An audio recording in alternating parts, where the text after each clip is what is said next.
5 tahun jadi istri setia, Fail malah disaksikan saat suaminya melamar wanita lain, di resort miliknya sendiri.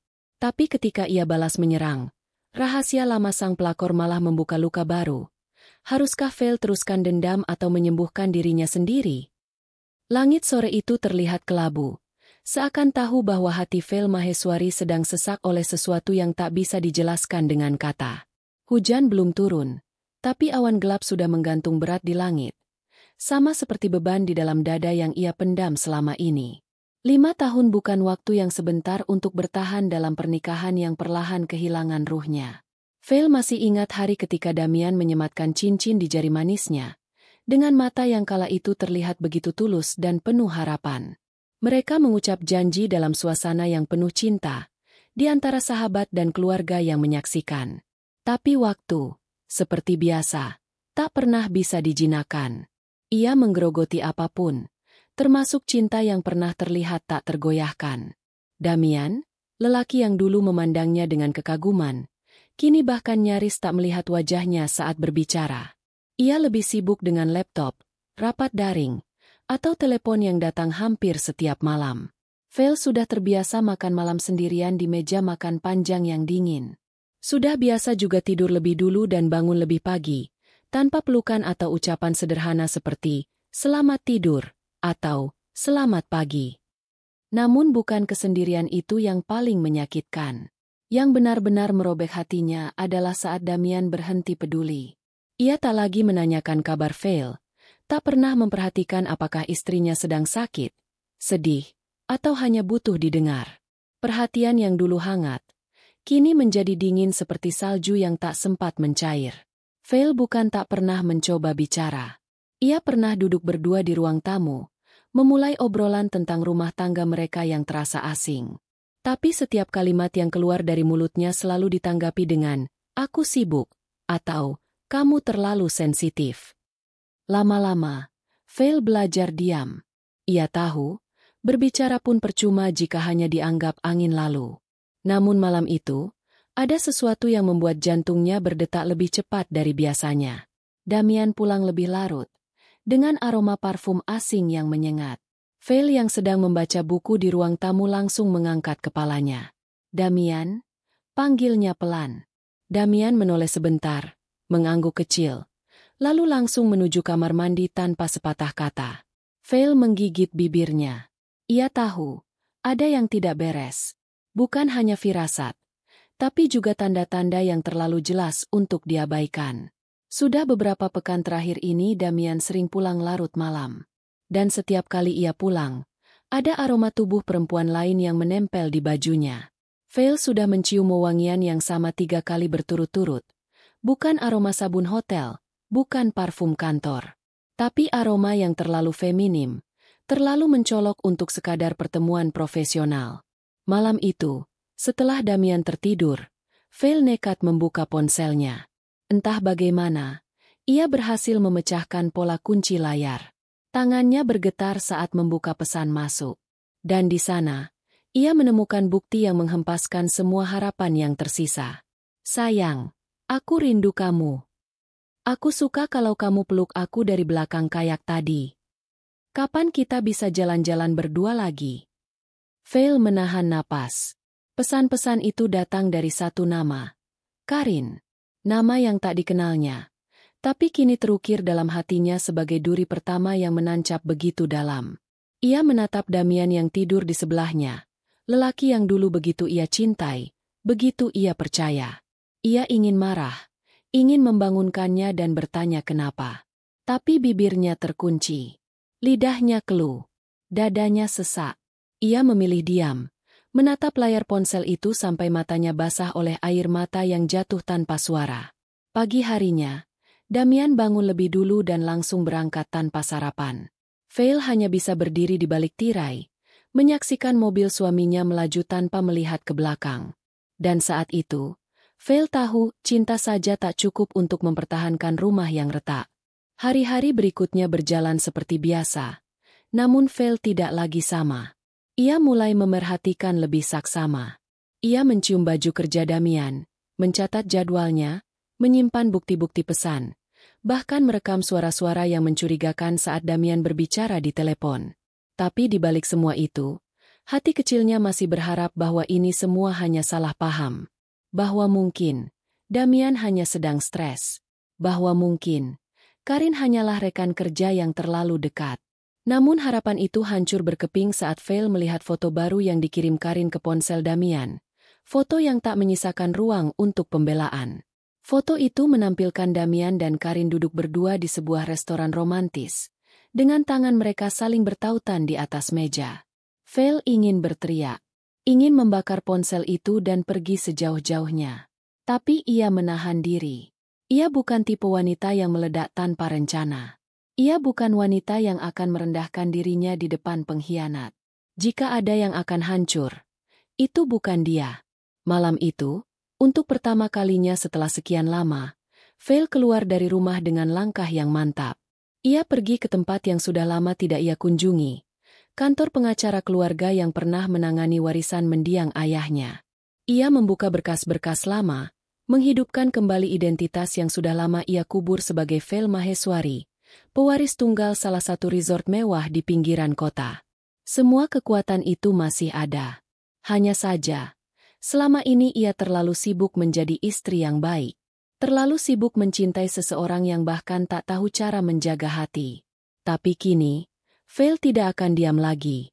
Ia sudah punya rencana. Dan langkah pertamanya adalah menerima undangan yang akan datang esok, sebuah liburan ke resort mewah, tempat yang katanya ingin Damian jadikan tempat memperbaiki hubungan.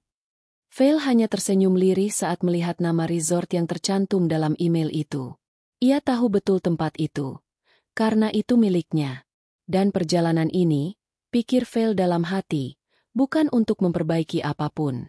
Ini adalah awal dari kehancuran yang akan ia bangun dengan tangannya sendiri, untuk cinta yang telah ia kubur, dan kehormatan yang akan ia rebut kembali. Hari itu, matahari menyelinap malu-malu di balik awan yang enggan beranjak.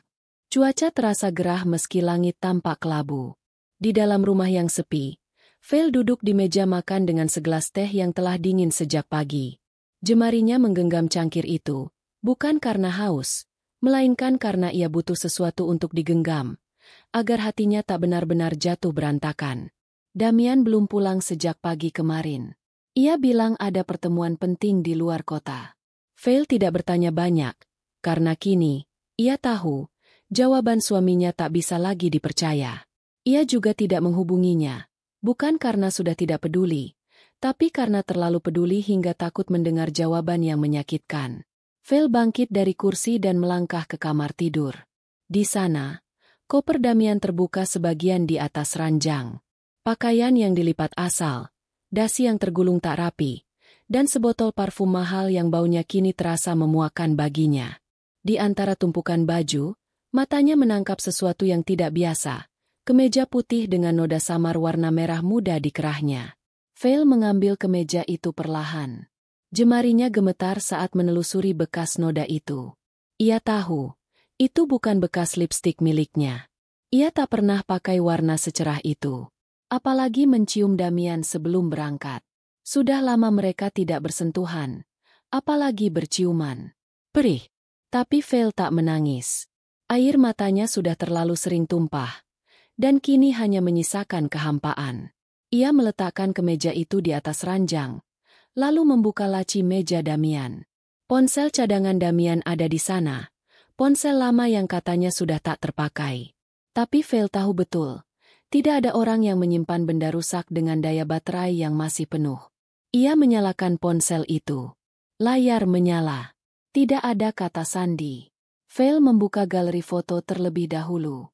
Detak jantungnya berpacu cepat. Dan di sanalah, sekilas kehidupan yang selama ini disembunyikan Damian terbuka lebar. Foto-foto berdua dengan Karin, wanita yang wajahnya asing namun kini terasa begitu dekat. Ada potret mereka di pantai, di sebuah villa, bahkan di dalam mobil. Salah satu foto memperlihatkan tangan mereka saling menggenggam di atas meja makan, dengan lilin kecil dan sebotol anggur merah sebagai latar belakang. Di bagian catatan, ia menemukan daftar tanggal dan tempat. Rupanya Damian begitu rajin mencatat kapan ia bisa bertemu Karin. bahkan mencatat makanan favorit wanita itu. Semua perhatian yang pernah diberikan padanya dulu, kini diberikan untuk orang lain. Tangan Vel bergetar hebat saat membuka folder percakapan. Ia membaca pesan-pesan yang membuat hatinya berdenyut nyeri. Kamu bikin aku gila. Tahu nggak?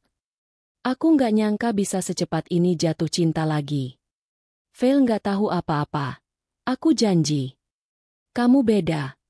Kamu kasih warna baru yang selama ini aku cari. Vel memejamkan mata. Kata-kata itu terlalu menyakitkan untuk dibaca, tapi terlalu penting untuk diabaikan. Di saat ia mengorbankan waktu, tenaga, dan jiwanya demi rumah tangga ini, Damian justru sibuk mencintai orang lain dengan penuh gairah. Tak berselang lama, Damian pulang. Wajahnya terlihat lelah, namun matanya tetap tajam saat menatap Vel yang berdiri di depan pintu kamar. Kamu dari mana? Tanya Vel. Suaranya tenang tapi matanya menyimpan badai. Dari luar kota. Rapat, jawab Damian cepat. Lalu melewati Vel begitu saja. Vel menahan napas. Kamu nginep di hotel mana? Hotel biasa, yang dekat kantor klien, jawab Damian lagi, tanpa menoleh. Sendirian. Damian berhenti sejenak. Iya, kenapa? Vel tersenyum samar. Nggak apa-apa, cuma nanya. Ia tahu Damian sedang berbohong, tapi ia memilih untuk tidak membongkarnya sekarang. Ia ingin Damian terus merasa nyaman di balik kebohongannya sendiri. Sebab semakin tinggi seseorang membangun istana dari dusta, semakin keras pula ketika semuanya runtuh nanti. Malamnya, saat Damian tertidur, Vel menyelinap keluar kamar. Ia membawa ponsel Damian yang lain ke ruang kerja, lalu menyalin semua foto, pesan, dan bukti ke laptop pribadinya. Ia membuat folder khusus berisi semua rekaman pengkhianatan itu. Ini bukan hanya tentang luka. Ini tentang kebenaran yang harus diungkap suatu hari nanti. Beberapa hari kemudian, Damian tampak lebih ceria. Ia bahkan membawa bunga pulang ke rumah, sesuatu yang tak pernah ia lakukan dalam waktu yang sangat lama. Untuk kamu, ucapnya sambil menyerahkan buket mawar merah muda. Vel menerimanya tanpa suara. Ia hanya tersenyum kecil, memandang Damian yang tampak puas karena merasa telah memperbaiki suasana. Tapi dalam hati Vel, bunga itu hanya bukti tambahan dari rasa bersalah. Karena hanya pria yang sedang berbohong yang tiba-tiba menjadi terlalu baik. Kita liburan yuk, ajak Damian saat mereka makan malam. Kemana? Tanya Vel datar. Aku dapat undangan untuk ikut relaksasi dari klien di resort mewah. Katanya tempatnya bagus banget. Kita bisa quality time di sana. Aku udah booking 2 kamar. Maksudnya 1 kamar, biar kamu nyaman. Vel menatap suaminya dalam-dalam. Ia hampir tertawa. Resort yang dimaksud adalah tempat yang sangat ia kenal. Tempat ia tumbuh, berlari kecil mengejar ombak. Tempat terakhir ia melihat ayahnya tersenyum sebelum dunia mereka runtuh. Boleh, jawab Vel akhirnya. Aku juga butuh suasana baru. Damian tampak senang. Ia tidak tahu bahwa senyum Vel hari itu bukan karena bahagia, tapi karena Vel kini memiliki panggung. Dan tempat itu, resort yang katanya mewah itu, adalah milik Vel. Warisan dari keluarganya yang Damian tak pernah tahu. Karena selama ini, ia terlalu sibuk menjadi penguasa kecil di dunia yang sempit, hingga lupa bahwa istrinya berasal dari tanah yang jauh lebih megah. Vel berdiri di depan cermin malam itu, menatap bayangan dirinya yang sudah lama ia lupakan. Di balik kelembutan wajahnya, ia menyadari sesuatu, bahwa dirinya bukan wanita lemah. Ia hanya terlalu mencintai orang yang salah. Dan dalam waktu dekat, ia akan tunjukkan siapa dirinya. Bukan dengan amarah, bukan dengan tangisan, tapi dengan keheningan yang elegan, dan kebenaran yang akan mengoyak semua topeng yang selama ini Damian kenakan. Suara roda koper bergesekan dengan lantai marmer terdengar nyaring di lobi resort. Udara sore itu sejuk, dihiasi semilir angin laut yang membelai wajah dengan lembut. Aroma kayu, vanila, dan laut asin berbaur, menghadirkan kesan mewah sekaligus damai. Resort itu berdiri dengan megah, dikelilingi pepohonan hijau dan hamparan pasir putih yang terbentang sejauh mata memandang. Vale melangkah masuk dengan gaun sederhana berwarna krem, membawa koper kecil dan hati yang dipenuhi racikan luka dan rencana.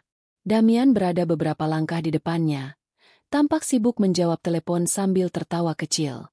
Ia bahkan tak memedulikan Vale yang mengikuti di belakangnya. Seolah-olah, wanita yang sudah menemaninya bertahun-tahun ini hanyalah asisten pribadi, bukan istri yang pernah ia cintai. Namun yang tak ia tahu, setiap jengkal dari tempat ini adalah bagian dari hidup Vale. Lantai marmer yang ia injak sekarang pernah menjadi tempat Vale bermain dengan kaki telanjang. Kolam renang di tengah resort adalah saksi tawa masa kecilnya. Dan ruang rapat tempat Damian akan berdiskusi dengan pemilik adalah ruangan yang dulu dipakai ayah Vale untuk menyusun impian besar mereka. Sambutan hangat dari staf resort menyambut mereka. Selamat datang di Maheswari Ocean Resort. Silakan menuju meja penerimaan. Pemilik baru kami sudah menyiapkan fasilitas khusus untuk tamu VIP.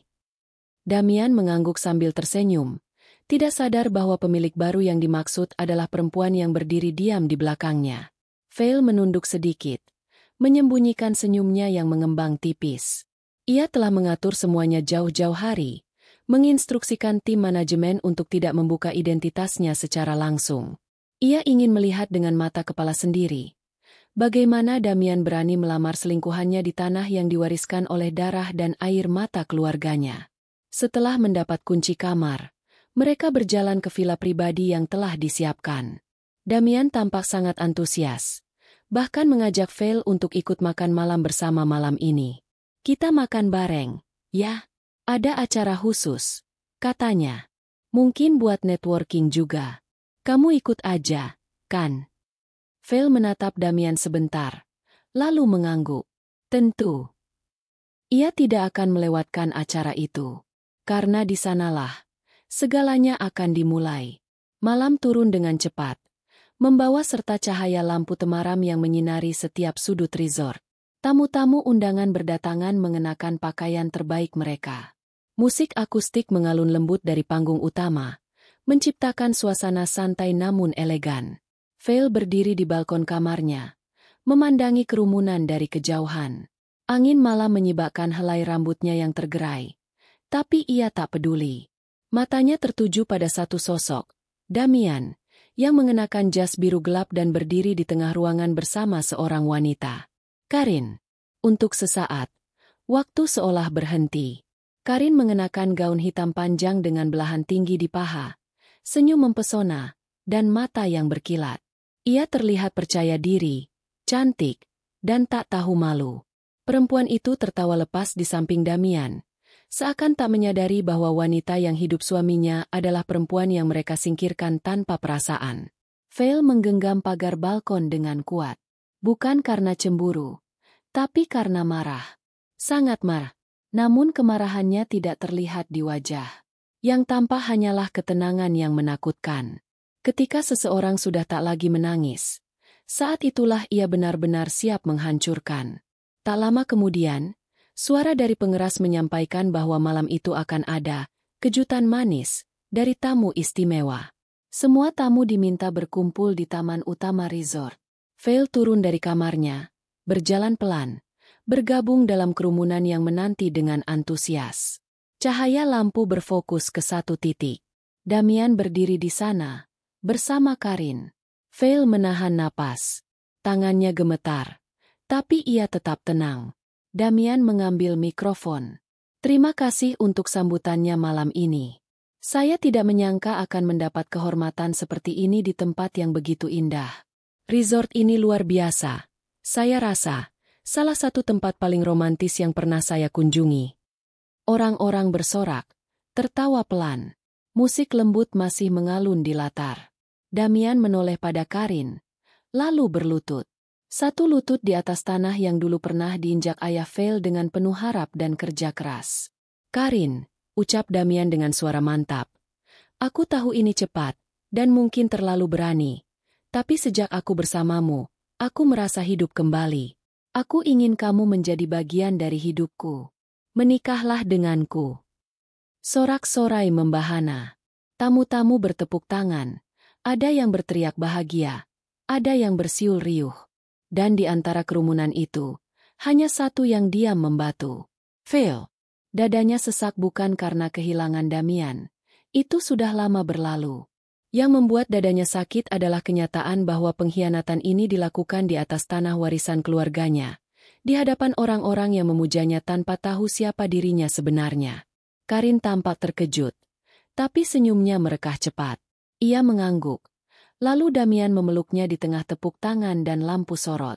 Phil melangkah mundur perlahan. Ia tidak ingin dilihat. Belum. Saat ini, ia hanya perlu menyimpan semuanya. Rekaman video, sorakan, dan lamaran palsu itu, untuk menjadi bukti nanti. Karena sesungguhnya, panggung ini baru dibuka. Drama mereka belum selesai. Dan yang mereka tidak tahu, sutradara cerita ini adalah dia, Phil Maheswari, wanita yang mereka anggap tak lebih dari bayangan yang mudah dilupakan. Malam itu, Phil duduk di kamar, menatap layar laptopnya. Ia menyalakan semua rekaman dari kamera tersembunyi yang telah ia pasang sebelumnya. Di taman utama, di ruang makan, bahkan di balkon tempat mereka berdua bercumbu tanpa malu. Setiap gambar, setiap suara, akan menjadi senjata. Tapi ia tahu, bukan senjata yang akan memenangkan perang ini. Yang akan menang adalah kesabaran.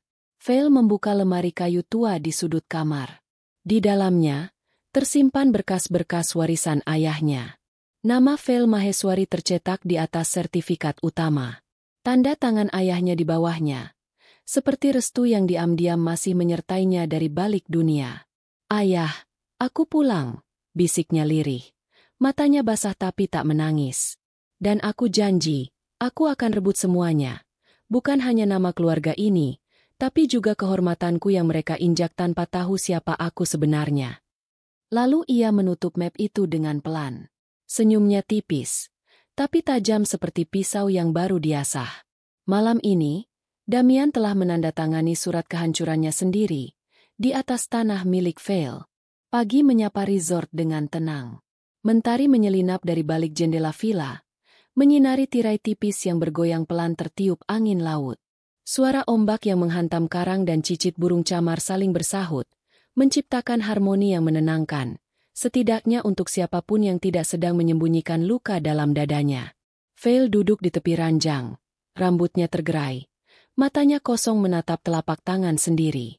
Ia belum tidur sejak malam. Detik-detik lamaran itu masih bergema di kepalanya, diulang-ulang oleh pikirannya seperti lagu yang enggan berhenti. Setiap kata dari mulut Damian tadi malam, setiap tepuk tangan dari para tamu yang tidak tahu apa-apa, dan setiap senyum dari Karin, terasa seperti pisau yang ditusukkan ke dadanya satu persatu. Namun yang paling menyakitkan adalah bukan lamaran itu, bukan pelukan mereka, bukan sorak-sorai palsu yang menyambut pengkhianatan itu. Yang paling menyakitkan adalah saat Damian melakukannya di sini. Di tempat yang dibangun oleh darah dan keringat ayahnya. Phil bangkit, mengenakan jaket tipis, dan berjalan menyusuri lorong-lorong resort. Para staf menyapanya dengan hormat, beberapa memanggilnya, "Bu Phil," tapi semua dilakukan dalam diam dan isyarat yang sudah mereka pahami sebelumnya. Ia meminta agar tak ada satupun yang membocorkan identitasnya ke siapapun, termasuk kepada tamu bernama Damian dan Karin.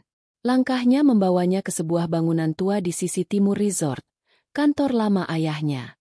Tempat itu masih dibiarkan apa adanya, sebagai bentuk penghormatan pada sang pendiri. Phil membuka pintunya perlahan.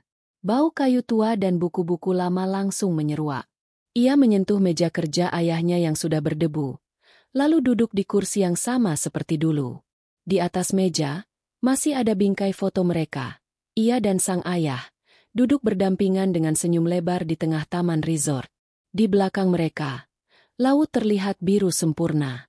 Phil mengelus bingkai itu perlahan, menahan air mata yang sudah lama tak ia izinkan jatuh.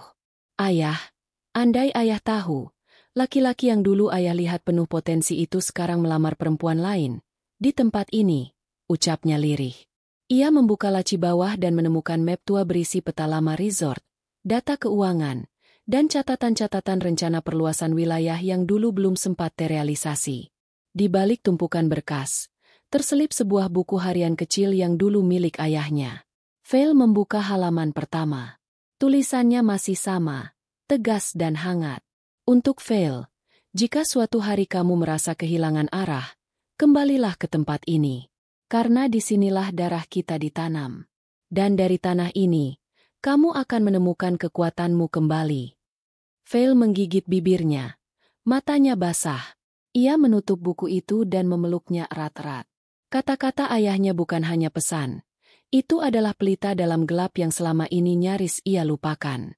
Ia menoleh ke arah jendela. Dari kejauhan, ia bisa melihat Damian dan Karin sedang duduk di gazebo pinggir pantai. Karin bersandar di bahu Damian, seolah semuanya berjalan sempurna. Damian tersenyum, tanpa sadar bahwa setiap sudut resort ini sedang mengawasi setiap gerak-geriknya. Fail bangkit. Ia membuka laptop yang ia bawa dari kamar, membuka folder rahasia berisi semua data tentang resort, lalu mulai menyusun sesuatu, sebuah rencana besar untuk mengambil alih resort secara resmi di mata publik. Selama ini, resort masih dijalankan oleh manajemen lama, tanpa banyak campur tangan darinya. Tapi kini, waktunya telah tiba. Ia mengirim email pada seluruh jajaran direktur. Mulai hari ini, seluruh proses pengelolaan resort Maheswari akan dipindahkan ke tangan saya langsung. Struktur kerja akan dirombak total, termasuk seleksi ulang staf tamu, pengelolaan fasilitas, dan sistem keamanan. Tidak ada kompromi. Hormat saya, Fail Maheswari. Lalu, satu persatu panggilan video dilakukan. Para kepala departemen menyambut keputusan itu dengan hormat. Mereka tahu siapa Fail. Mereka tahu darah siapa yang mengalir di tubuhnya. Sore hari, Damian dan Karin tampak kebingungan saat mendapat kabar bahwa semua fasilitas VIP tiba-tiba ditutup untuk restrukturisasi manajemen. Villa mereka diminta untuk dipindahkan ke area biasa, dengan alasan teknis. Kartu akses mereka tidak lagi berfungsi. Bahkan menu makan malam tidak lagi mencantumkan nama mereka sebagai tamu prioritas. Apa maksudnya ini? Tanya Damian kepada salah satu staf. Maaf, Pak, kami hanya menjalankan instruksi pemilik baru. Semua tamu akan diperlakukan sesuai sistem baru. Jawab staf itu dengan sopan. Pemilik baru? Siapa? Karin ikut bertanya dengan nada kesal. Maaf, kami tidak bisa memberikan informasi pribadi pemilik. Tapi beliau akan hadir dalam acara perkenalan 3 hari lagi. Jawab staf itu sambil menunduk. Damian memijit pelipisnya. 3 hari? Kita nggak bisa tunggu selama itu. Staf itu tetap tersenyum. Jika Bapak tidak nyaman, kami bisa bantu proses check-out lebih cepat. Damian mendengus. Nggak usah. Kami tetap di sini. Fail menyaksikan semuanya dari balik layar kamera keamanan di ruang kontrol. Ia meminta staf kepercayaannya untuk terus merekam setiap reaksi mereka. Semua itu akan menjadi bagian dari rencana besar yang lebih halus dari sekadar balas dendam biasa. Karena Fail tidak ingin hanya menyakiti. Ia ingin mengubah wajah mereka. Ia ingin memaksa mereka melihat siapa yang sebenarnya berdiri di puncak. Malam itu, Fail berdiri di taman yang sama tempat Damian melamar Karin.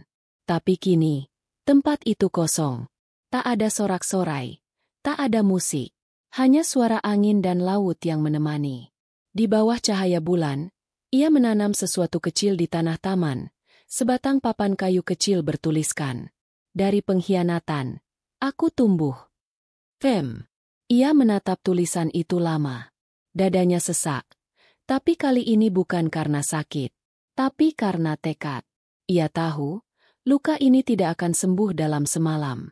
Tapi dengan setiap langkah, ia sedang menyulam jalan baru, jalan menuju keadilan yang tak memerlukan darah, hanya diam yang menyayat perlahan.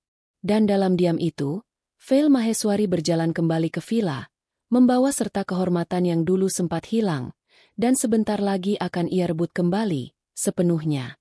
Langit resort pagi itu tampak tenang, tapi di balik kesejukan udara pantai dan warna laut yang membiru lembut, badai sedang bersiap untuk menggulung siapapun yang lengah. Dan di tengah ketenangan yang menipu itu, Fail Maheswari akhirnya melangkah keluar dari balik tirainya, bukan lagi sebagai istri yang disakiti, melainkan sebagai pemilik panggung yang sesungguhnya. Pagi itu, seluruh staf resort berkumpul di aula utama. Di sana, Untuk pertama kalinya setelah bertahun-tahun, Vale berdiri di depan mereka sebagai pewaris sah Maheswari Ocean Resort. Mulai hari ini, aku akan berada di garis depan manajemen resort ini, ucap Vale dengan tenang, namun penuh wibawa. Tidak akan ada lagi yang bekerja sembarangan. Tidak akan ada yang menjadikan tempat ini sebagai panggung kesombongan pribadi, apalagi untuk mempermalukan keluarga yang membangunnya. Semua yang hadir menunduk hormat. Tidak ada yang bersuara. Semua tahu, Putri Mendiang Tuan Maheswari telah kembali, dan tidak dengan tangan kosong. Vale menyusun perubahan menyeluruh, dimulai dari pembaruan sistem staf, kontrol akses, hingga pergantian jalur komando. Ia memindahkan beberapa kepala departemen yang sebelumnya terlalu longgar, dan merekrut tim audit internal baru yang dikirim langsung dari perusahaan kepercayaannya di pusat kota. Namun yang paling mencolok adalah pengaturan baru terhadap tamu-tamu eksklusif, terutama Damian dan Karin. Di meja resepsionis, Vale memerintahkan untuk memindahkan kamar mereka ke sisi lama resort yang belum direnovasi.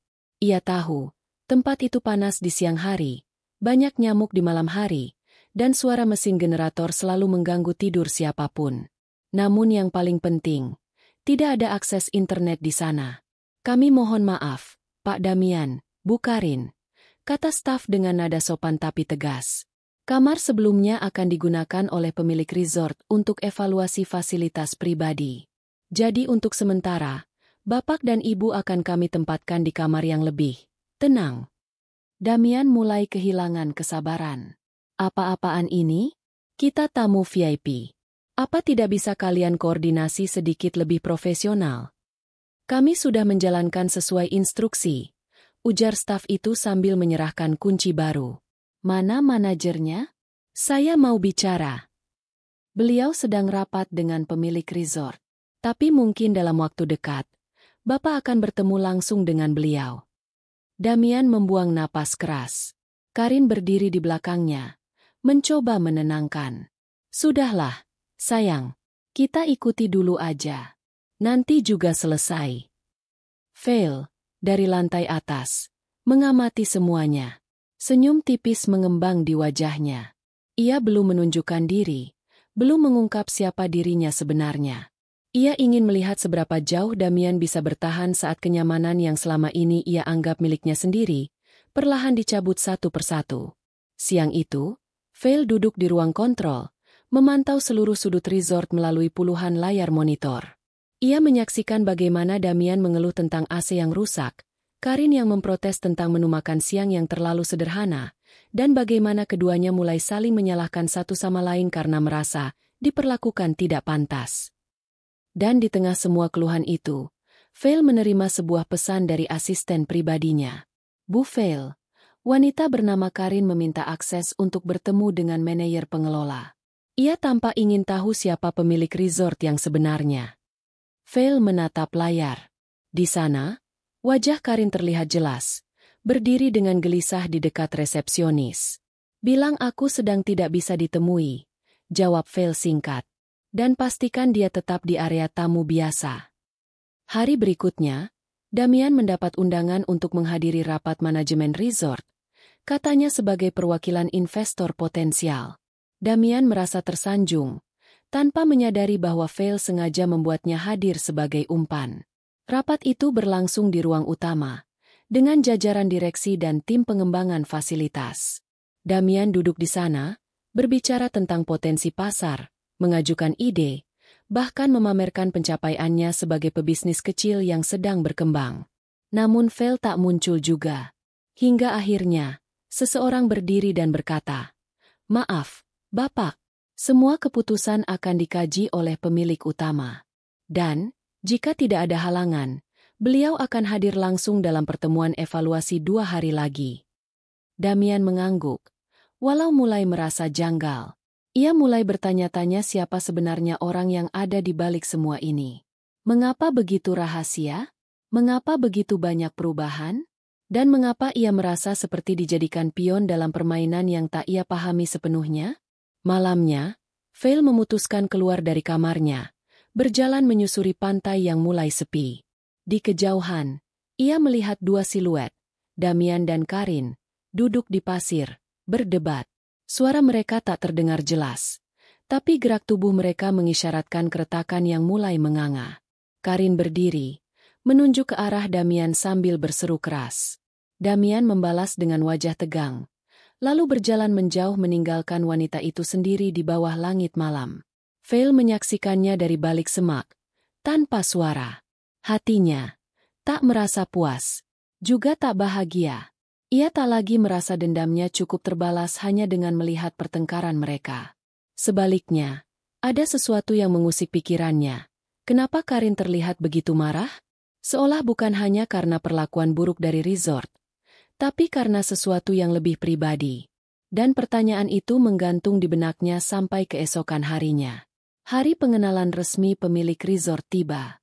Semua tamu undangan, termasuk jajaran manajemen dan investor, berkumpul di ballroom utama.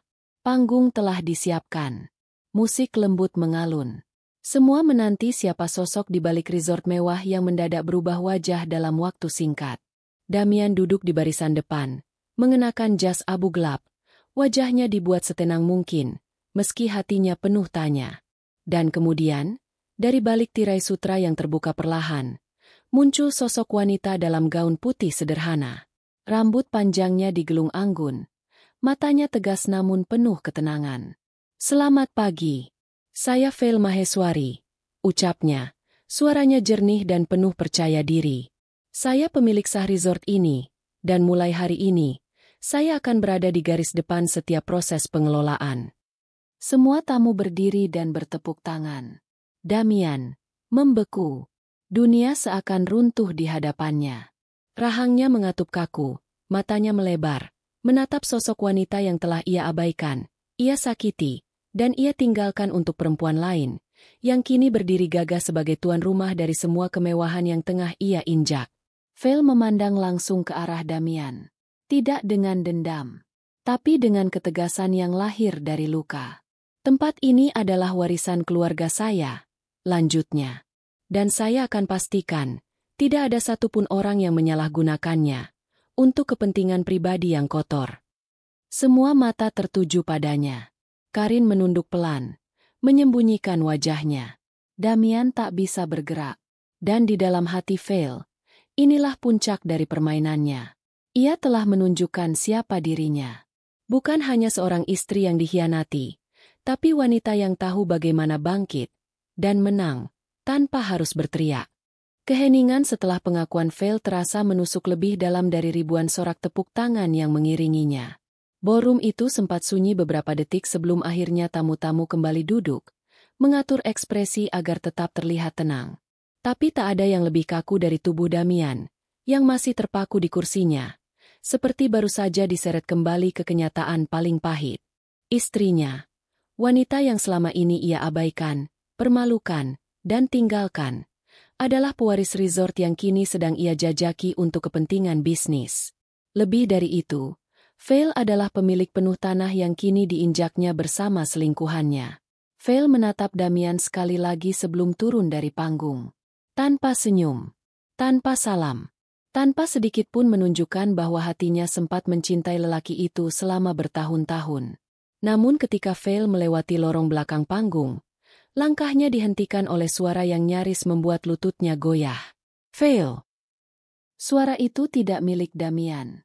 Bukan pula salah satu staf. Suara itu berasal dari perempuan yang berdiri di ujung lorong, berbalut gaun biru gelap, dengan mata memerah, dan wajah yang pernah sangat ia kenal. "Karin." Vale terdiam. Napasnya tercekat. Semua kenangan yang pernah ia tutup rapat kembali menguar seperti lemari tua yang terbuka paksa. Kenangan tentang tawa masa sekolah, janji setia sahabat, dan kehilangan yang tak pernah terjelaskan. "Kamu, Karin?" bisik Vale. Suaranya nyaris tak terdengar. Karin mengangguk pelan. Maaf. Aku tahu kamu pasti marah. Tapi aku nggak datang ke hidup kamu lagi untuk menyakiti. Aku juga punya alasan." Vale menelan ludah. "Alasan? Kamu tidur dengan suami aku. Kamu tahu itu, kan? Bahkan kamu terima lamarannya. Di atas tanah warisan keluarga aku." Karin menunduk, menahan tangis. Aku nggak tahu resort ini milikmu. Fail. Aku tahu Damian sudah menikah. Tapi dia bilang kalian udah pisah hati. Aku bodoh. Aku salah. Aku cuma nggak tahu harus kemana. Kamu punya pilihan, tegas Fail. Dan kamu memilih jadi orang yang menghancurkan aku dari dua sisi, sebagai istri dan sebagai sahabat. Karin mengangkat wajahnya. Matanya basah. Aku nggak bermaksud mengkhianatimu. Kamu harus tahu. Aku ketemu Damian bukan karena takdir atau cinta. Aku memang sengaja cari dia. Tapi bukan buat rebut dia darimu. Aku pengen balas dendam. Fail terdiam. Dadanya menghangat oleh ledakan emosi yang bercampur bingung. Balas dendam. Ulangnya lirih. Karin menarik napas panjang. Dulu, sebelum aku menghilang, aku pacaran sama kakaknya Damian. Namanya Vano. Nama itu menghantam ingatan Fail seketika. Vano, lelaki yang dikenal playboy saat kuliah. Tapi dulu, Karin pernah bilang padanya, aku yakin dia beda.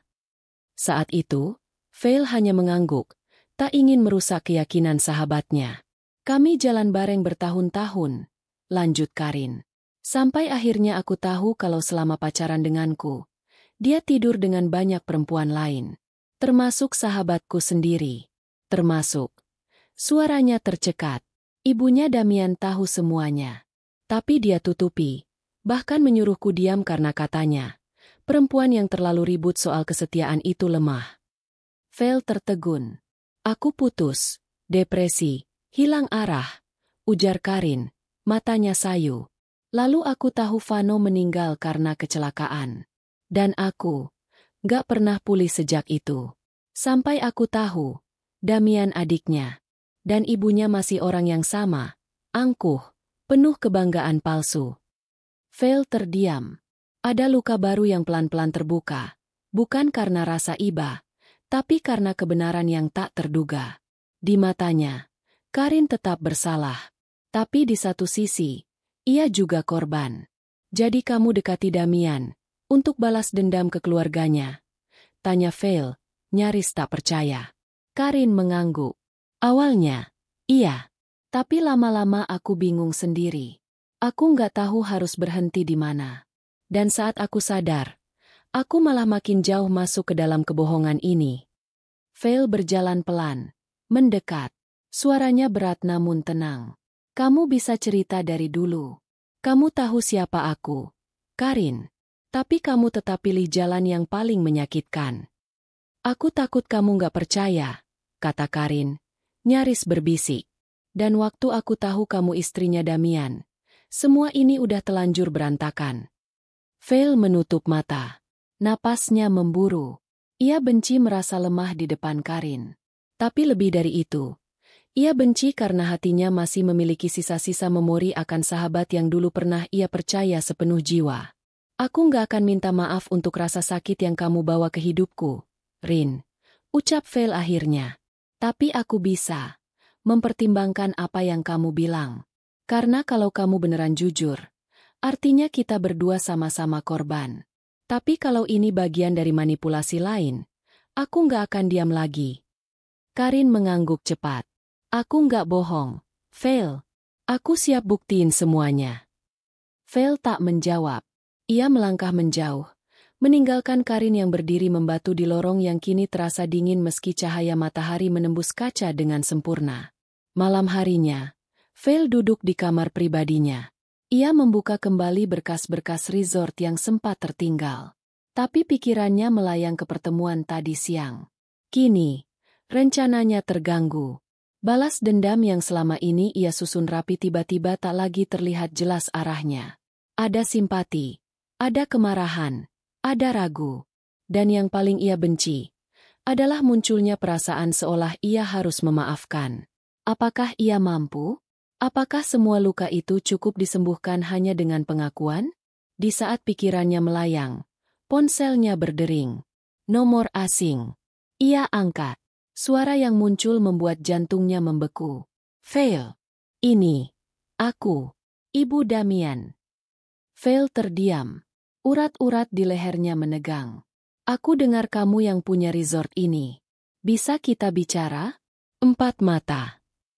Malam belum sepenuhnya pekat ketika Vale melangkah ke arah ruangan privat yang biasa digunakan untuk pertemuan direksi. Udara terasa lebih dingin dari biasanya, bukan karena suhu ruangan, melainkan karena ketegangan yang sejak tadi membalut pikirannya. Di tangannya, ponsel masih menampilkan pesan terakhir dari Ibu Damian yang dikirim beberapa menit lalu. Aku hanya ingin bicara. Sekali ini saja. Aku akan datang sendiri. Vale tidak membalas pesan itu.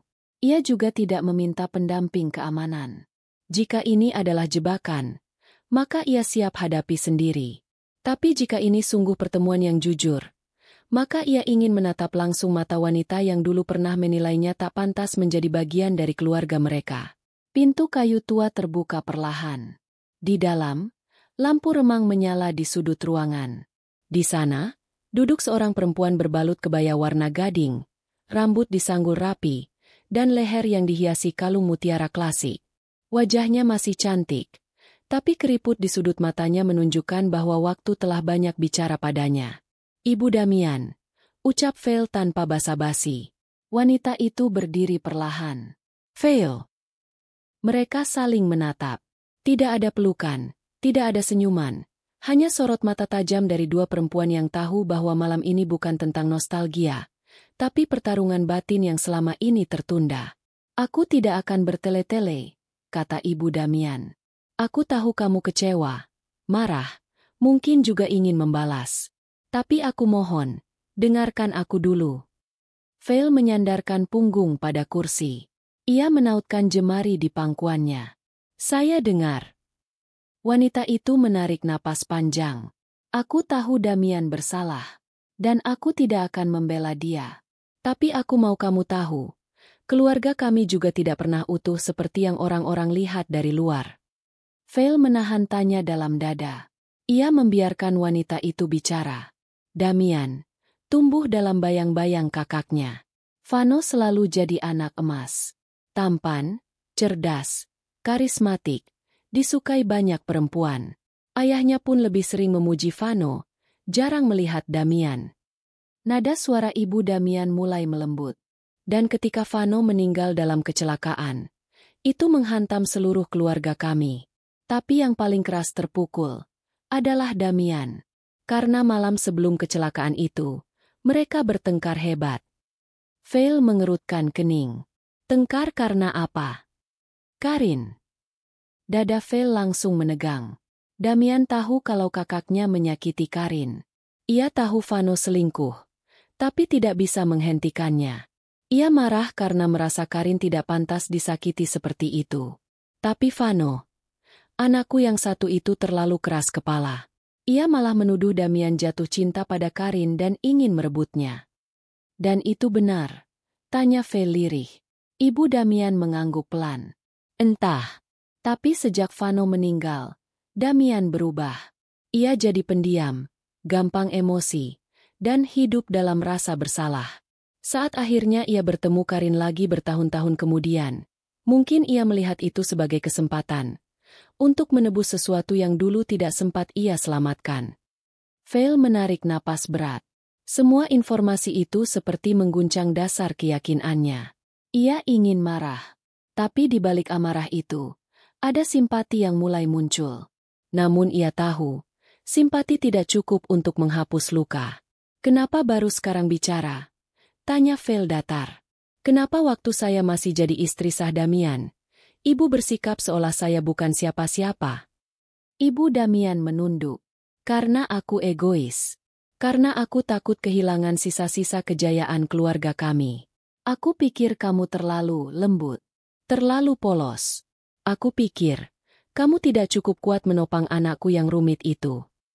Ia mengangkat wajahnya perlahan, matanya mulai berkaca. Tapi sekarang aku tahu, aku salah. Kamu jauh lebih kuat dari siapapun yang pernah aku kenal. Bahkan dari aku sendiri. Vale menelan ludah. Ia tidak terbiasa mendengar pengakuan seperti itu. Apalagi dari perempuan yang selama ini menjadi duri tersembunyi dalam rumah tangganya. Jadi sekarang ibu mau apa? Tanya Vale akhirnya. Minta saya maafkan Damian. Wanita itu menggeleng. Tidak. Aku tahu kamu tidak bisa melupakan semua yang dia lakukan. Tapi aku mohon, jangan hancurkan dia sepenuhnya. Jangan biarkan dia kehilangan semua yang tersisa. Vale terdiam lama. Ia menatap mata wanita itu. Mata yang kini tak lagi sombong, tapi penuh kepasrahan. Bu, ucapnya pelan. Damian bukan hanya menyakiti saya. Dia mempermalukan saya. Menghancurkan kepercayaan saya. Dan dia melakukannya dengan sahabat saya sendiri, di tempat milik keluarga saya, tanpa rasa bersalah. Aku tahu, jawab wanita itu. Tapi jika kamu memilih untuk membalas dengan cara yang sama, maka kamu bukan Vale yang aku kenal dulu. Kamu hanya jadi bayangan dari mereka yang pernah menyakitimu. Malam itu, Vale duduk sendiri di balkon villa utama. Laut di depannya hitam pekat, tapi tenang. Angin berembus lembut, membawa aroma garam dan pasir basah. Di tangannya, ada 2 foto lama. Satu foto ia dan Karin saat masih berseragam putih abu-abu, dan satu lagi foto pernikahannya dengan Damian. Kedua foto itu terlihat usang. Tapi tidak lebih usang dari rasa yang dulu ada di baliknya. Vale membakar keduanya. Kertas menghitam, mengeriting, dan hancur dalam hitungan detik. Abu beterbangan di bawah angin. Dan bersamaan dengan itu, Vale memejamkan mata. Bukan karena kalah, tapi karena mulai merasa bahwa balas dendam tidak lagi terasa manis. Yang ia butuhkan bukan kemenangan, tapi kebebasan. Bebas dari luka, dari racun masa lalu, dari orang-orang yang hanya tahu menyakiti tanpa berpikir. Saat ia membuka mata, seseorang berdiri di ujung tangga balkon. Karin, boleh duduk? Tanya wanita itu. Vale mengangguk. Karin duduk di sampingnya. Diam. Untuk beberapa saat, tak ada kata yang keluar dari mulut keduanya. Hanya suara laut dan detak jantung yang terasa. Aku siap pergi dari hidup kalian. Dari hidupmu. Ucap Karin pelan. Tapi kalau kamu butuh penjelasan, aku akan ceritakan semua. Sampai habis. Vale menatapnya. Tak ada amarah. Tak ada air mata. Hanya kelelahan yang sama-sama mereka rasakan. Aku nggak butuh cerita lagi, Rin. Ucap Vale akhirnya. Aku cuma butuh kamu jujur pada dirimu sendiri. Jangan mainkan peran yang bukan milikmu. Kita sama-sama terluka. Tapi kita bisa berhenti. Sekarang juga. Karin menunduk. Makasih, Vale. Aku nggak pantas dimaafkan. Tapi terima kasih. Dan malam itu, 2 perempuan yang saling melukai, duduk berdampingan di bawah langit malam. Tanpa dendam. Tanpa rencana. Hanya 2 jiwa yang akhirnya sadar bahwa tidak semua luka harus dibalas dengan luka. Dan tidak semua cerita harus diakhiri dengan pertumpahan rasa. Pagi menyelimuti Maheswari Ocean Resort dengan cahaya keemasan yang hangat. Laut tampak bersahabat. Dan langit seperti tak menyimpan dendam. Seolah semesta pun tahu bahwa semalam, 2 luka telah menemukan titik temu. Dan pagi itu, Vale Maheswari berdiri di balkon villa utama, sendiri, tapi tak lagi merasa sepi. Ia menghirup udara dalam-dalam, membiarkannya memenuhi paru-paru dan membersihkan sisa racun dari masa lalu yang sempat mengendap. Tubuhnya terasa lebih ringan. Bukan karena beban telah hilang, tetapi karena ia memilih meletakkannya. Vale tahu, luka tak akan pernah sepenuhnya sembuh. Tapi ia tak lagi ingin hidup untuk menghitung luka. Ia ingin berjalan ke depan, dengan hati yang lebih kuat dan kepala yang tegak. Di atas meja kayu rotan, tersusun rapi 2 dokumen penting. Yang pertama adalah surat pengelolaan resort yang menandakan ia kini pemilik resmi di mata hukum dan publik. Yang kedua adalah surat yang baru saja ia tulis pagi ini. Rencana transisi kepemimpinan ke seorang direktur baru, bukan dari keluarganya, bukan dari manajemen lama, melainkan seseorang yang benar-benar ia percaya untuk menjaga tempat ini dengan nilai yang ia tanam sejak kecil. Vale tidak berniat meninggalkan resort sepenuhnya. Tapi ia tahu, tempat ini telah menjalankan peran besarnya. Resort ini telah menjadi medan perang, panggung pengkhianatan, sekaligus ruang pemulihan.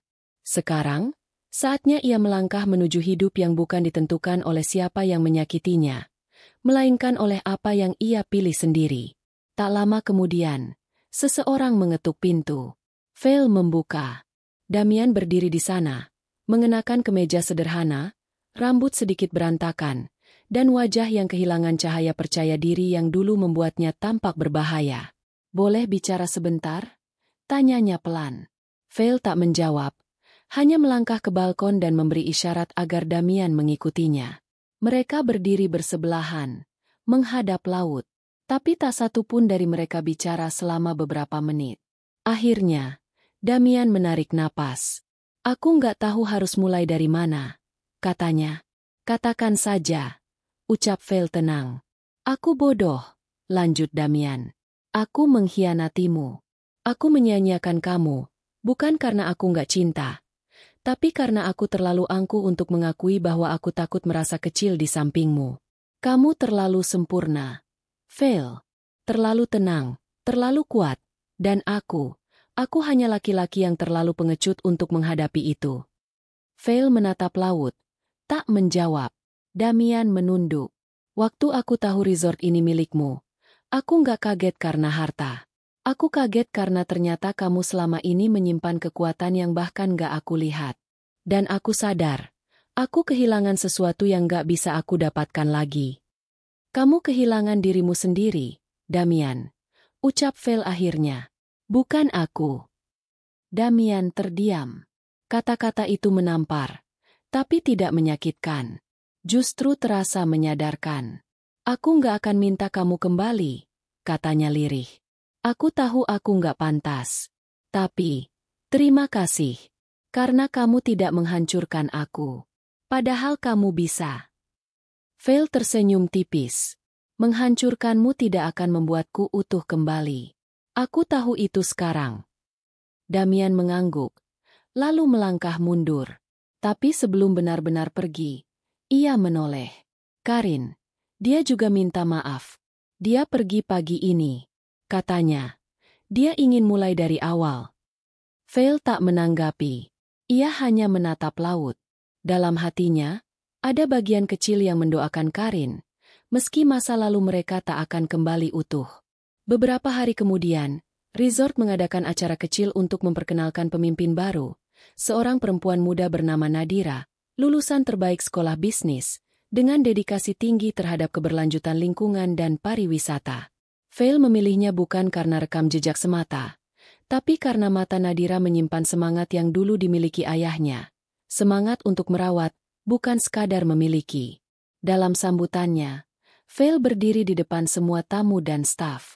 "Tempat ini bukan sekadar tempat liburan," katanya lantang. "Ini rumah dari begitu banyak kenangan, luka, harapan, dan cinta. Aku berdiri di sini bukan sebagai pewaris, tapi sebagai penjaga. Dan kini, aku percaya, penjaga berikutnya telah siap melanjutkan."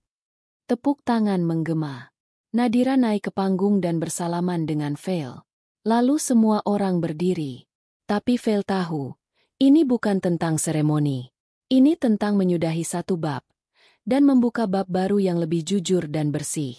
Hari terakhirnya di resort, Vale berjalan sendiri menyusuri pantai. Jejak kakinya meninggalkan alur lembut di pasir basah. Ia membawa satu foto masa kecilnya bersama sang ayah, duduk di dermaga kecil sambil memancing. Senyum mereka merekah, rambutnya ditiup angin, dan tangan ayahnya merangkulnya hangat. Ia menaruh foto itu di dermaga yang sama, lalu membiarkannya tersapu ombak kecil. "Ayah, aku sudah selesai di sini," bisiknya. "Dan aku baik-baik saja." Langit mulai gelap, bukan karena mendung, tapi karena senja pelan-pelan menutup hari. Dan ketika Vale melangkah pergi, ia tidak menoleh lagi ke belakang. Karena kini, ia berjalan bukan karena ingin lari dari masa lalu, tapi karena ia tahu, masa depannya sedang menunggu di depan sana. Langkah kaki Vale menyusuri lorong stasiun tua itu dengan ketenangan yang belum pernah ia miliki sebelumnya. Rambutnya diikat sederhana, wajahnya tanpa riasan, dan tas ransel di pundaknya jauh berbeda dari citra perempuan elegan pemilik resort mewah. Namun di balik kesederhanaan itu, Vale sedang dalam misi terpenting dalam hidupnya, mengenali kembali siapa dirinya, tanpa bayang-bayang masa lalu, tanpa luka yang mendikte arah langkah. Ia meninggalkan Maheswari Ocean Resort 2 minggu lalu, setelah resmi menyerahkan kendali pada Nadira.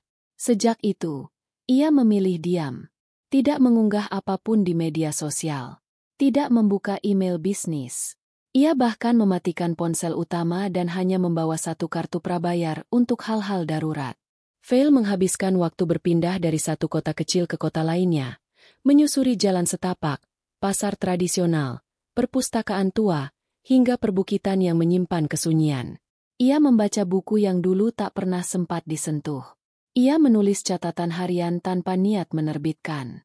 Ia mendengarkan suara alam, suara hatinya, dan suara luka yang perlahan mulai diam. Hari ini, ia tiba di sebuah desa kecil di pinggir danau. Udara di sana segar, penduduknya ramah, dan tidak satu pun dari mereka mengenal siapa Fail Maheswari. Dan untuk pertama kalinya sejak sekian lama, ia tak perlu menjadi siapa-siapa, kecuali dirinya sendiri. Seorang perempuan tua yang membuka rumah baca gratis di desa itu, Burai, langsung menyambut Fail dengan tangan terbuka. Mereka mengobrol panjang tentang buku, anak-anak desa yang gemar membaca, dan impian sederhana yang terasa menyentuh hati. "Kamu tinggal di kota, ya?" tanya Burai sambil menyeduh teh. Fail tersenyum. "Iya, tapi sekarang, aku cuma ingin tenang dulu." "Hatimu lagi lelah, nak?" Pertanyaan sederhana itu membuat Fail nyaris menangis. Ia hanya mengangguk pelan. "Kalau begitu, tinggal saja beberapa waktu di sini. Bantu saya ajari anak-anak. Gajinya nggak seberapa, tapi damainya banyak," kata Burai sambil tertawa pelan. Fail tertawa juga. Dan tanpa pikir panjang, ia mengangguk. "Aku mau." Hari-hari Fail pun berubah drastis. Ia bangun pagi, menyapu halaman rumah baca, menyalakan lampu, menyusun buku-buku di rak kayu, lalu mengajari anak-anak membaca dan menulis. Anak-anak itu mencintainya dengan cepat, karena cara bicaranya tenang, karena ia selalu mendengarkan cerita mereka tanpa menghakimi. Ada satu anak laki-laki bernama Galang, yang selalu duduk paling depan dan bertanya tanpa henti. "Bu Fail, kenapa kita harus bisa baca buku?" Fail terdiam sejenak sebelum menjawab. "Karena buku bisa bantu kita keluar dari tempat sempit, meski tubuh kita nggak kemana-mana." Galang mengangguk dengan mata berbinar. Dan saat itulah, Fail tahu, mungkin inilah panggilannya. Bukan sebagai pemilik resort, bukan sebagai istri, bukan sebagai korban, tapi sebagai seseorang yang mengubah hidup, tanpa harus dikenal. Namun ketenangan itu perlahan terganggu ketika suatu siang, seseorang mengirimkan surat ke rumah baca. Bukan melalui email, bukan juga dengan kurir khusus, tapi dari seorang anak kecil yang mengaku diminta menitipkannya oleh pria asing yang berdiri lama di ujung jembatan. Fail membuka surat itu dengan hati-hati. Isinya singkat, hanya beberapa baris, dengan tulisan tangan yang ia kenali. "Aku tahu kamu bahagia di sana, dan itu cukup buatku. Tapi jika suatu hari kamu mau bicara, aku akan selalu siap mendengarkan, bukan sebagai suami, tapi sebagai seseorang yang pernah menyakitimu dan ingin menebus dengan cara yang benar. Damian." Fail memejamkan mata.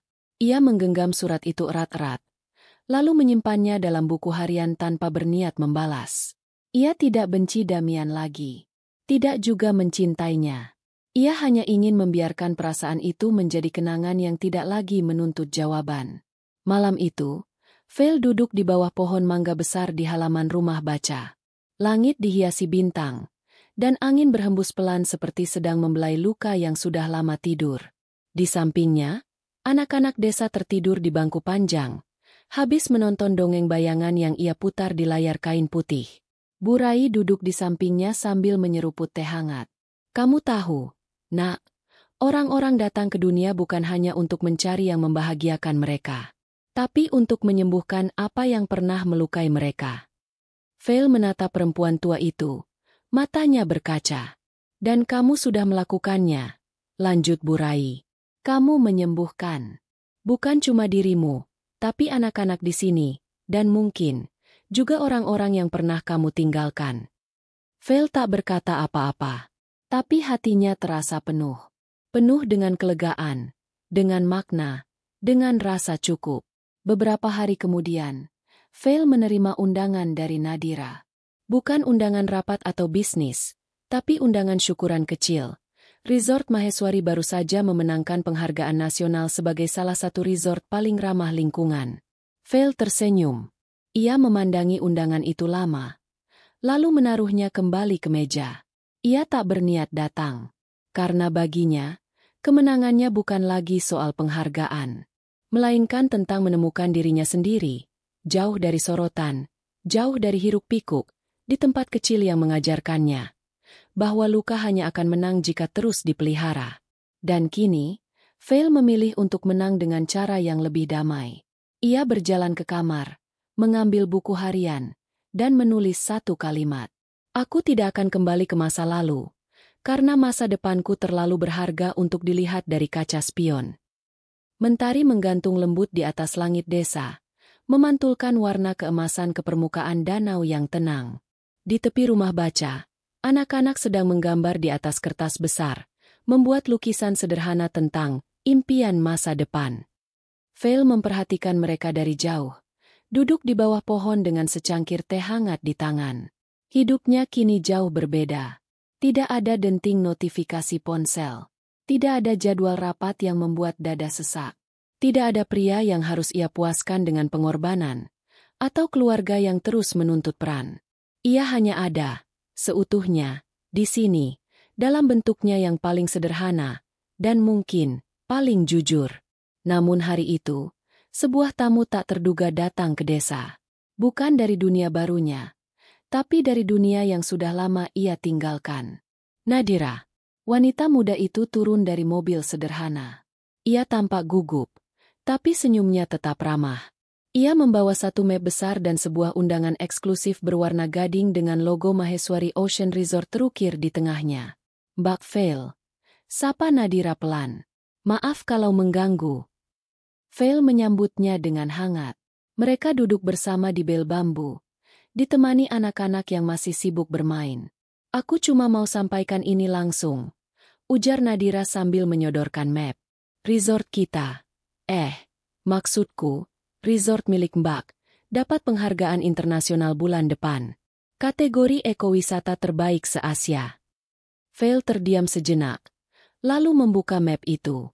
Di sana, tertulis undangan resmi untuk menghadiri seremoni penghargaan, lengkap dengan jadwal, nama-nama pembicara, dan daftar tamu kehormatan, termasuk menteri, duta besar, hingga tokoh bisnis terkenal. Dan di sudut halaman terakhir, tertulis satu baris kecil. Malam Gala, penghargaan kehormatan untuk Fail Maheswari, pemilik dan pelindung warisan Indonesia. Fail menutup map itu perlahan. Ini luar biasa, Nadira. Tapi, kamu tahu aku udah selesai dengan panggung. Aku tahu, jawab Nadira cepat. Tapi semua orang ingin kamu hadir. Tim, staf, bahkan masyarakat sekitar resort. Karena semua ini nggak akan terjadi tanpa kamu. Dan Damian akan hadir juga. Nama itu membuat udara terasa sedikit berat, tapi tidak mengguncang seperti dulu. Fail menatap Nadira lama, lalu tersenyum kecil. Kamu datang jauh-jauh ke sini cuma untuk undang aku ke acara itu. Nadira mengangguk. Karena aku tahu, meski kamu bilang udah selesai, hatimu belum benar-benar mengucapkan perpisahan. Malam itu, Fail berdiri di depan cermin kecil di kamarnya. Ia mengenakan gaun putih sederhana yang dibelinya dari pasar desa. Tidak glamor, tidak mahal, tapi justru membuatnya merasa paling nyaman. Di depan meja, ia membuka buku hariannya dan menulis satu kalimat. Malam ini bukan penutupan, tapi penegasan.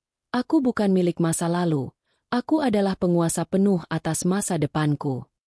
Maheswari Ocean Resort malam itu bersinar seperti istana cahaya. Jalur masuk dipenuhi lentera gantung, suara gamelan menyambut setiap tamu, dan aroma bunga melati menyusup di antara tiupan angin laut.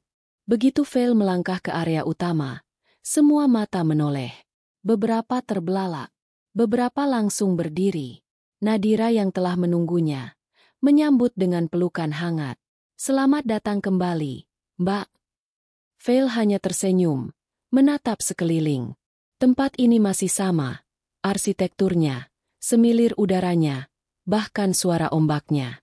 Tapi ia sudah bukan perempuan yang sama saat terakhir kali berdiri di sini. Ia mengikuti Nadira ke ruang gala. Musik mengalun lembut. Puluhan tamu undangan telah menempati tempat duduk. Saat namanya disebut oleh pembawa acara, Veil melangkah ke podium dengan langkah ringan. Tak gemetar, tak ragu. "Terima kasih," ucapnya. Tempat ini bukan hanya tanah warisan, tapi juga tempat luka, harapan, dan pertumbuhan.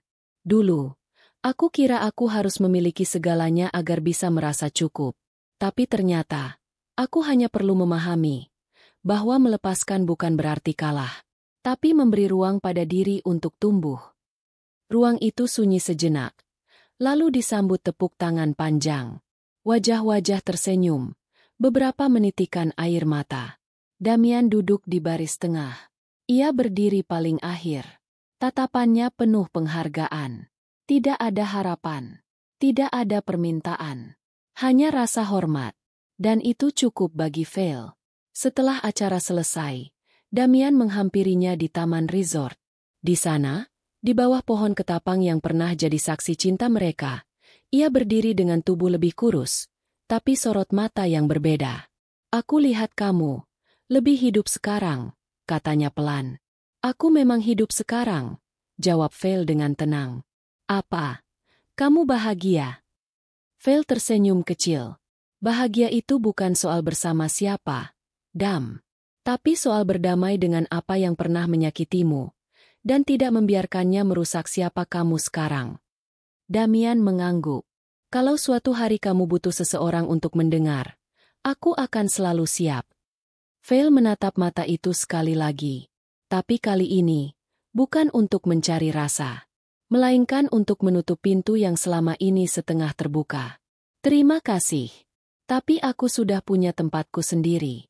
Dan orang-orang yang mendengarkan, bukan karena aku pernah terluka, tapi karena aku sudah sembuh." Malam semakin larut. Veil kembali ke villa tamu, membuka jendela menghadap laut, dan menatap langit yang penuh bintang. Ia mengeluarkan undangan gala, menyobeknya perlahan, lalu membiarkan potongannya melayang terbawa angin laut.